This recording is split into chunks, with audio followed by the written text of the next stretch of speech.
If we recap what we shared in the first video as a prelude to this one, we can see the winter solstice over here with the great conjunction of Jupiter and Saturn in the celestial Golden Gate in the constellation Capricorn. And we saw the ring of fire ramping up in Hawaii. That is also a reflection of a sacrificial goat. And then a ramping up toward the 25th of December. And first, we have on Tevet 8, the festival of the Septuagint. That is the commemoration of the translation of the Hebrew Bible into Greek, and that happened in 246 BC, the onset of the translation on command of the then king of Egypt.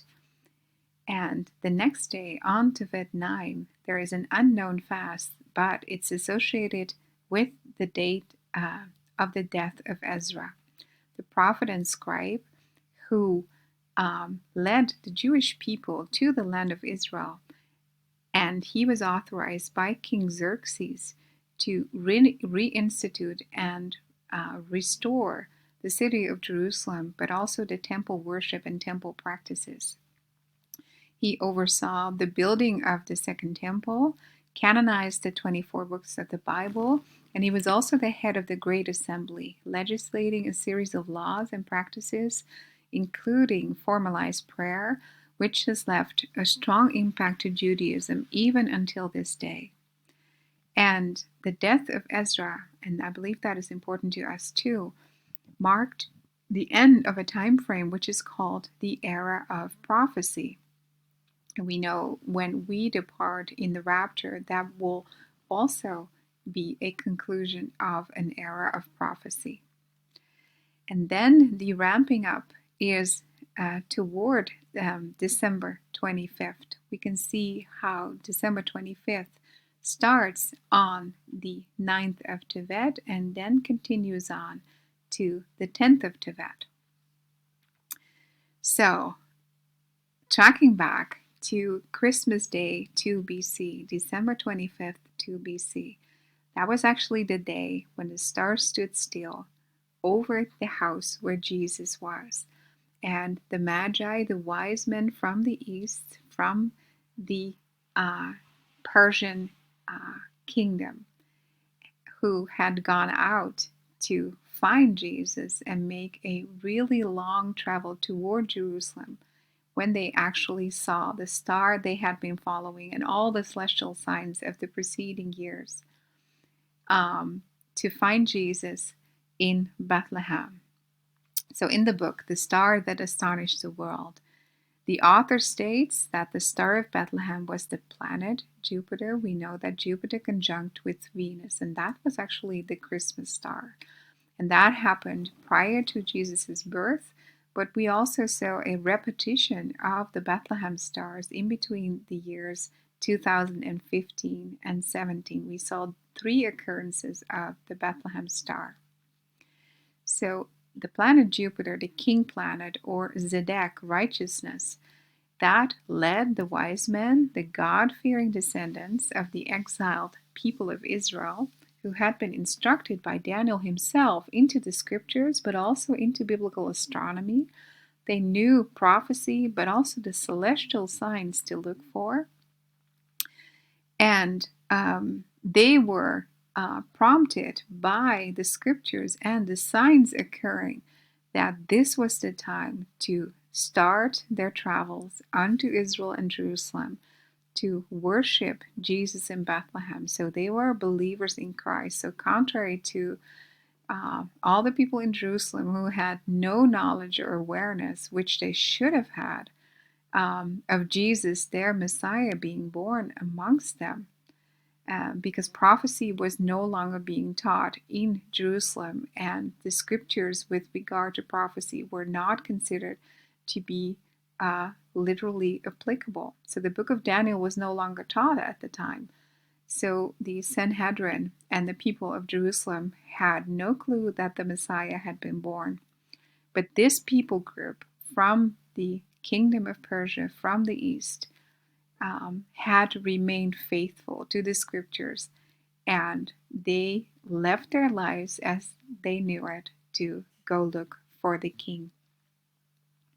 So on December 25th, 2 BC, a little over a year after Jesus was born, Jupiter was stationary or standing still visually. So it was in between its retrograde and prograde motion. So on the ecliptic, Jupiter circles through the heaven, and on the edge, on the stationary points, it appears visually from our vantage point of Earth, it appears to be standing still. So this is what was reflected, I understand, in the scriptures of the star standing still.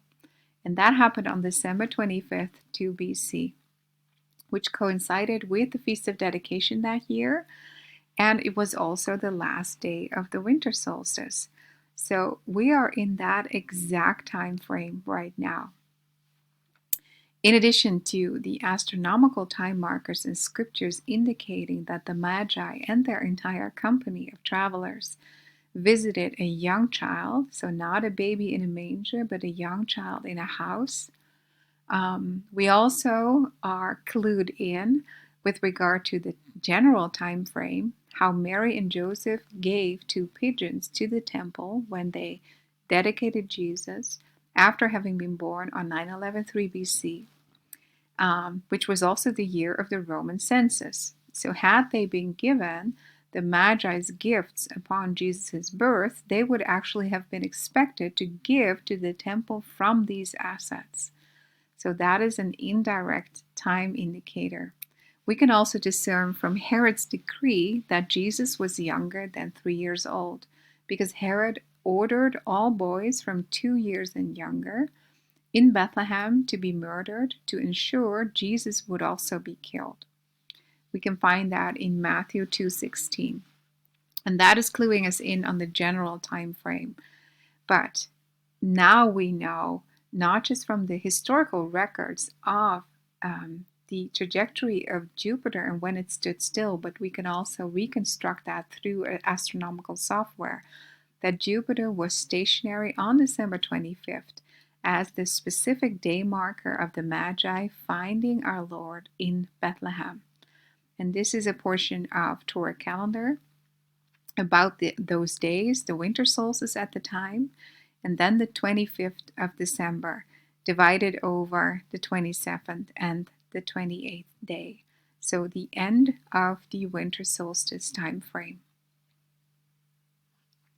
And in this study from Pastor Bob Reed, you can actually find a lot of insight on the actual prophecies of Daniel, which he shared with the Babylonian Magi, the rulers, the court rulers, but also biblical astronomers, which prompted them generations later. They were faithful throughout their generations to go out to Jerusalem and worship the King of Kings.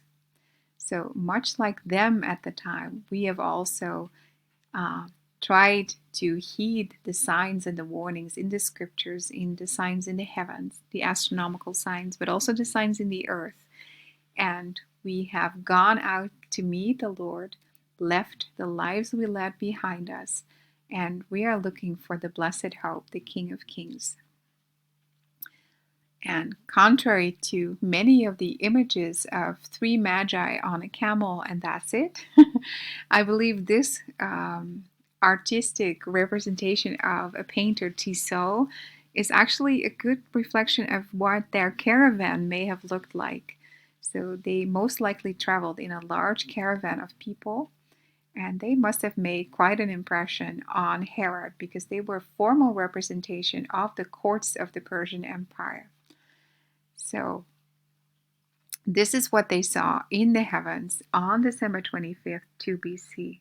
Jesus at the time was a toddler, having been born on 9/11/3 BC, a little over a year prior.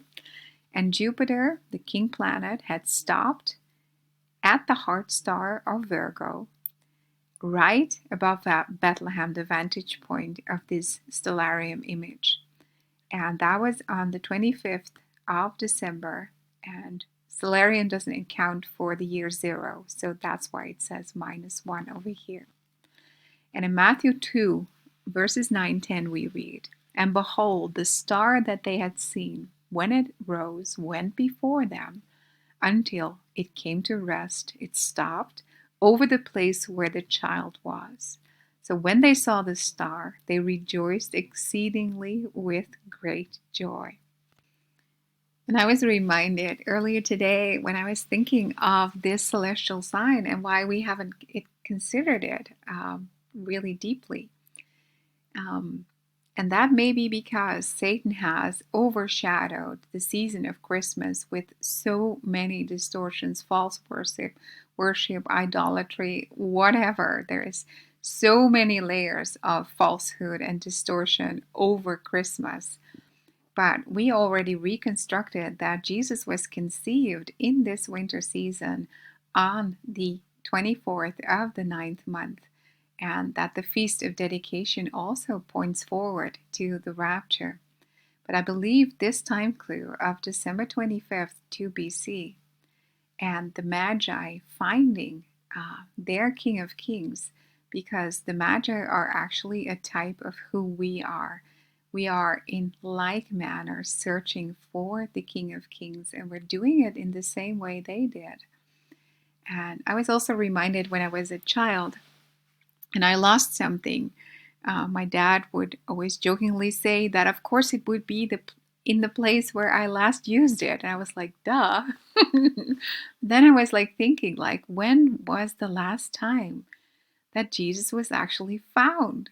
And I believe that December 25th, 2 BC was the last day that Jesus was found, because Mary and Joseph had been told by the angel, at least Mary had been.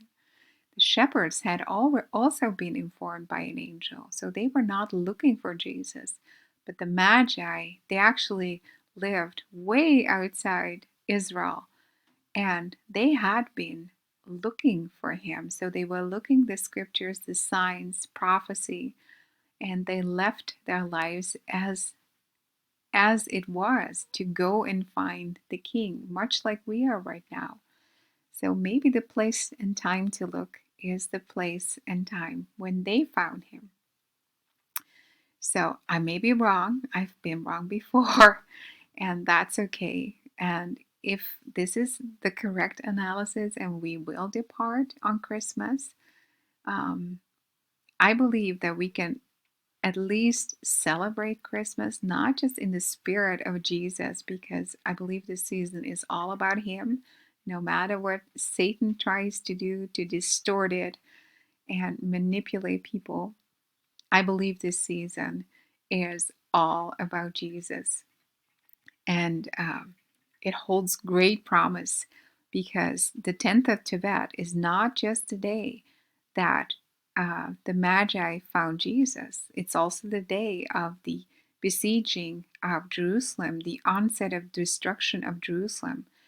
And recall how the Magi were prompted by the angels after they found Jesus to not fall into the snare that Herod had laid for them, and to go home another way. So, in like manner, the enemy wants to ensnare us. We talked about how the enemy is pointing their javelins, their spears, their injection with a lot of disease and potentially death-causing ingredients in the mRNA vaccines, a precursor to the mark of the beast, how that is directed right against us.